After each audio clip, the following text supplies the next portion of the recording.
অনেক লোকেরা নামাজের বাহিরে এবং ভিতরে যে 13 ফরজ এটা জানে না। আপনারা তাদেরকে জানাই দিবেন এবং এই থেকে সকলে কি শিখে নিবেন। নামাজের বাহিরে এবং ভিতরে 13 ফরজ।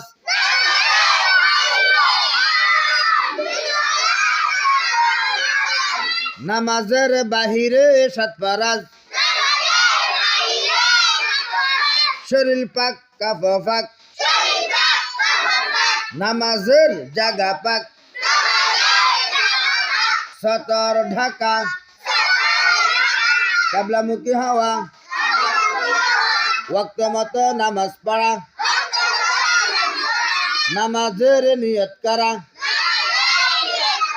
নামাজের ভিতরে 6 ফরজ। তাকবীর তাহরিমে বলা খাড়া হইয়া নামাজ পড়া কেরাত পড়া রুকু করা 2 সিজদা করা